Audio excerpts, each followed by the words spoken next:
Tonight, polar punch. The worst of winter invades the Northeast. The Arctic cold, extreme and life-threatening. Lake Erie nearly frozen solid for the first time in decades. I'm meteorologist Grant Gilmore. 80 million Americans underneath cold weather alerts tonight. What to know about the danger and possible relief.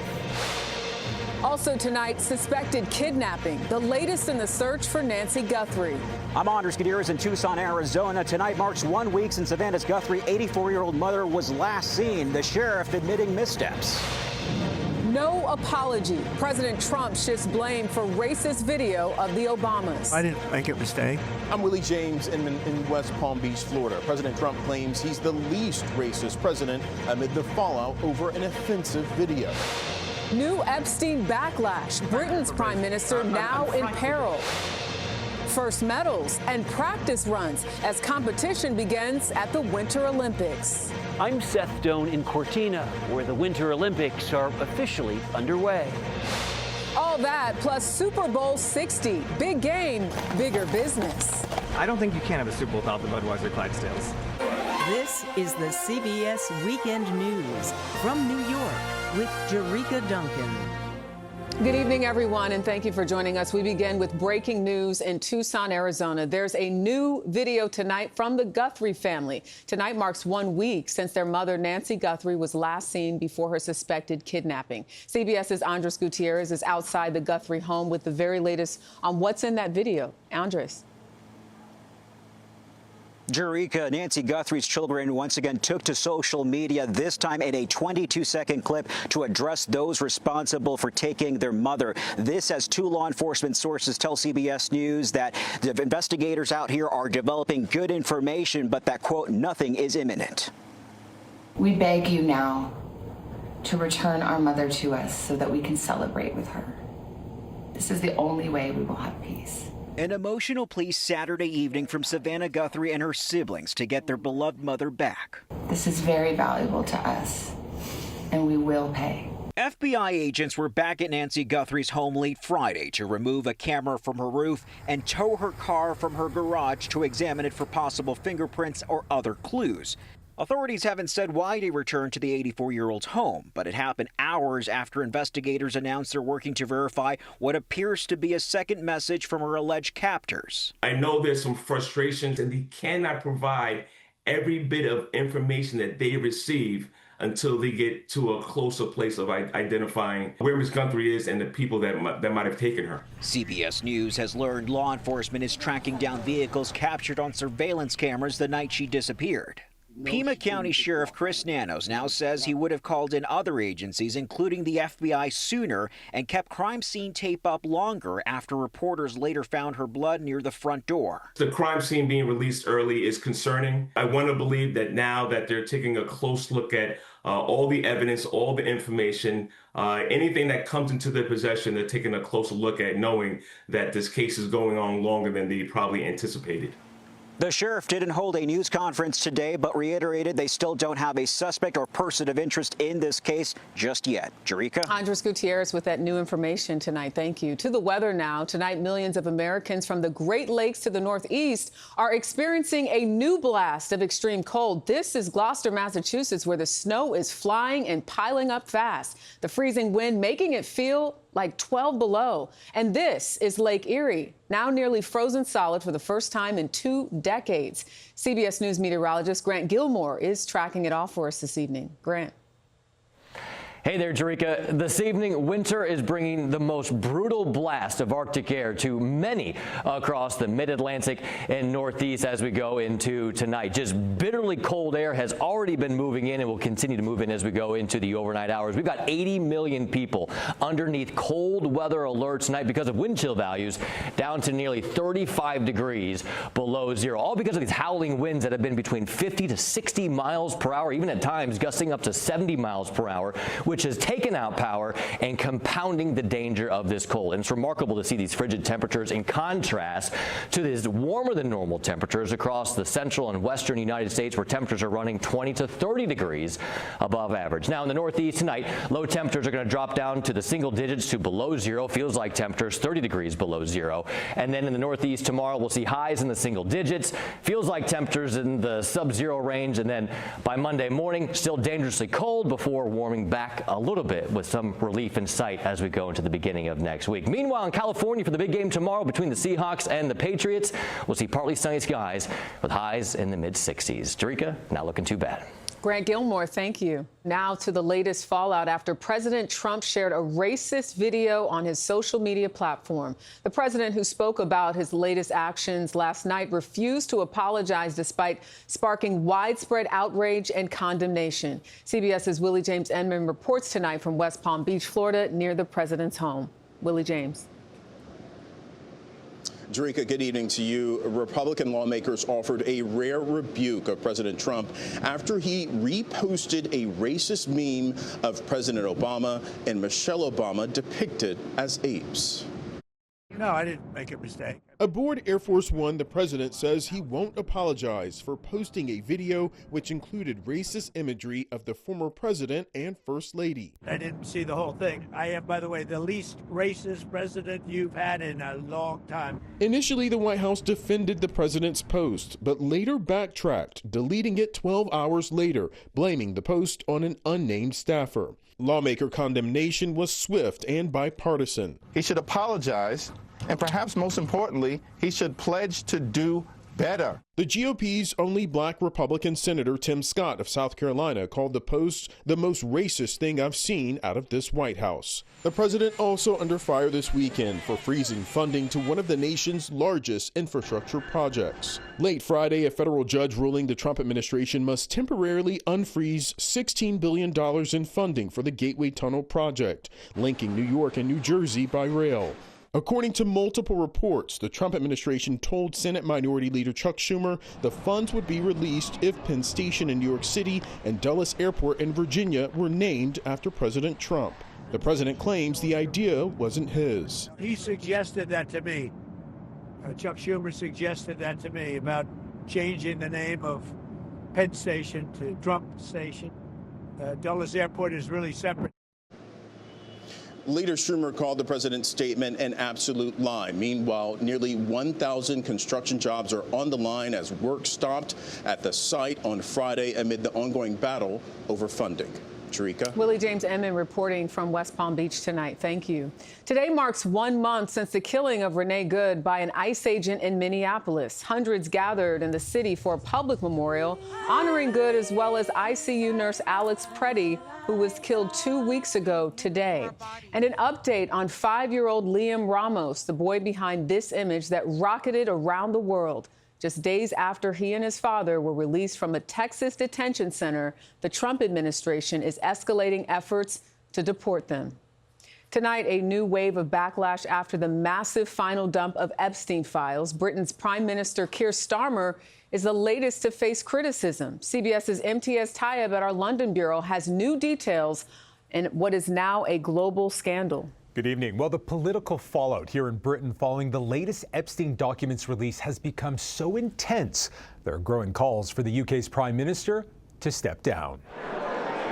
At the center of the scandal is this man, Peter Mandelson, a former senior power broker for the governing British Labour Party and an ex-ambassador to the U.S. My mother would be proud. Mandelson is now under criminal investigation for his ties to convicted sex offender and disgraced financier Jeffrey Epstein. This week, British police searched 2 properties linked to him, searching for evidence that he improperly shared confidential government and financial information with Epstein while holding public office. If proven, he could face jail time. In the wake of the scandal, Mandelson resigned this week from the House of Lords and quit the Labour Party. Was there number 10 cover-up, Prime Minister? The fallout is now directly threatening the Prime Minister. Prime Minister. Keir Starmer has admitted to Parliament he knew of Mandelson's past association with Epstein, but that he had not been told the truth about the extent of the relationship. He lied, and he lied again to my team. The admission has sparked a furious backlash, including from members of Starmer's own party, who are openly questioning his judgment and his leadership. Connections to Epstein hasn't spared Britain's royal family either. Andrew has been stripped of his royal titles and duties over his association with Epstein. And political analysts here describe this as a once-in-a-generation crisis that has exposed the deeply questionable dealings of the privileged elite, Jerika, and could now bring down a sitting prime minister.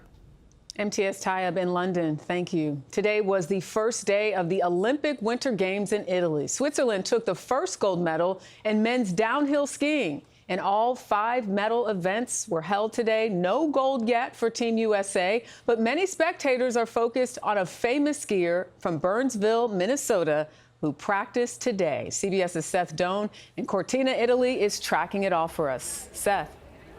Today, athletes from the U.S. competed in events across northern Italy in the most geographically spread out Olympics ever. The U.S. women's downhill ski team got in another practice run today, with Lindsey Vonn finishing faster than she did Friday, despite rupturing her ACL. It's a great story that she's come back after all these years. Paul Adamsbaum from Tucson is particularly interested in seeing women's downhill here in Cortina. Then we head to Milan, where we will be seeing speed skating and men's figure skating. Wow, so you're really getting around the country, seeing these different Olympic venues. We are. Though getting around involves some logistics. If you want to go from watching the women's downhill skiers here in Cortina to see the men in Bormio, well, that's at least 5 hours on winding mountain roads like this. Google Maps suggests taking public transportation would be more than 15 hours. There are 8 Olympic venues scattered across northern Italy, the idea being to use existing infrastructure where possible to be more sustainable. Unlike the single massive village of past Olympics, here they're in a range of dormitories, pods, and hotels, some Spartan. This is the athletes' room in the Olympic Village. It's actually a pretty large, hotel room. Others plush. I think one of my highlights is going to be the outdoor infinity pool. Jen Bryant is with the U.S. Olympic and Paralympic Committee. How complicated is it to have so many different venues? For us, it's a real opportunity to put some teams in and around places that they know well, with coaches, staff that have been there before, supported athletes there consistently before. Do you think we'll see more Olympics that are spread out like this in the future? I would think so. There are 8 medal events tomorrow, with the U.S. looking good in figure skating in Milan, while here in Cortina, we'll be closely watching Lindsey Vonn and her teammates as they go for gold. Jerika. Thank you, Seth. Now to some breaking news. The CEO and publisher of the Washington Post, Will Lewis, has announced he is resigning. This week, he presided over the layoffs of 300 of the paper's 800 journalists. Straight ahead on the CBS Weekend News, they are beloved for their gentle nature. Why they gathered today in big numbers. But first, this story. I'm Chris Van Cleve in Santa Clara. Super Bowl Sunday is more than just game day. It's big business. A look at what it means for companies' bottom lines next on the CBS Weekend News.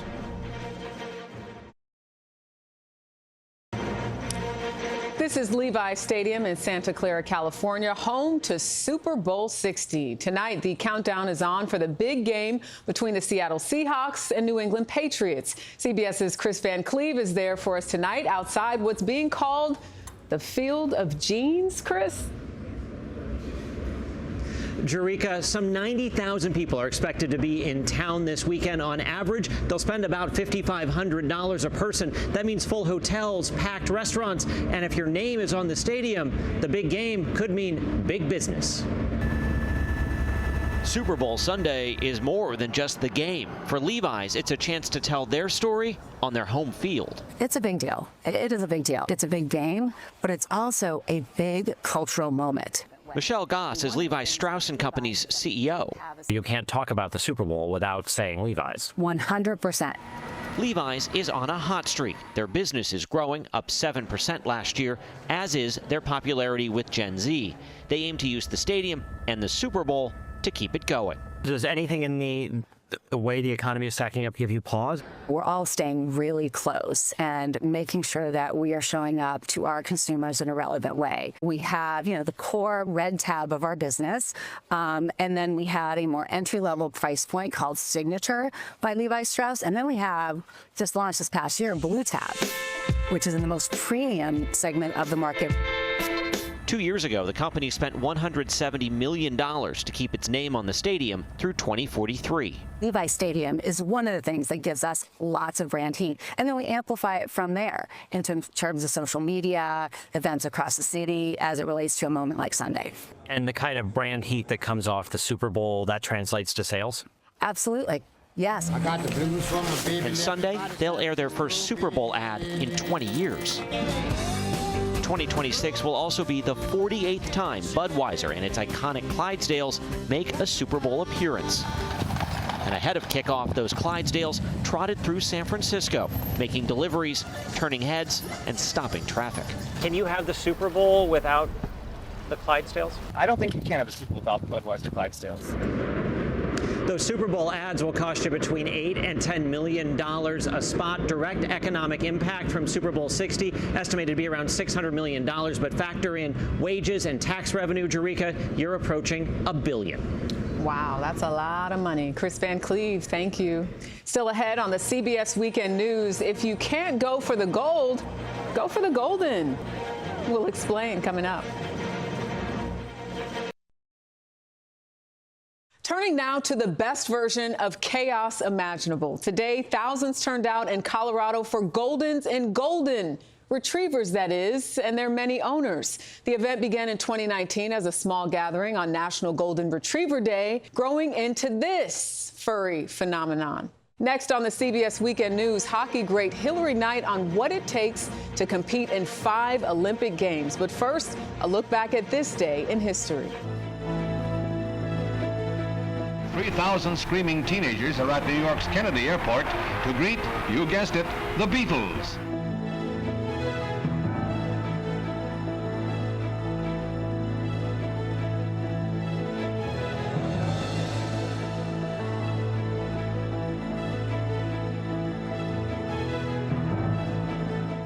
This was humankind at its awe-inspiring best today.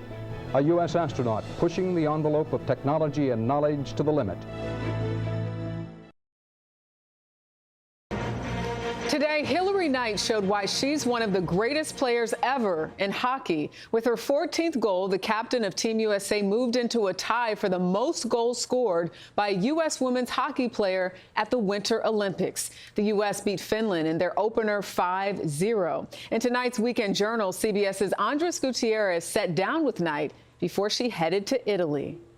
Of course, MVP. Backdoor, it's Hillary Knight. Make it 2 for the United States captain. For nearly 2 decades, Hillary Knight has delivered in big moments.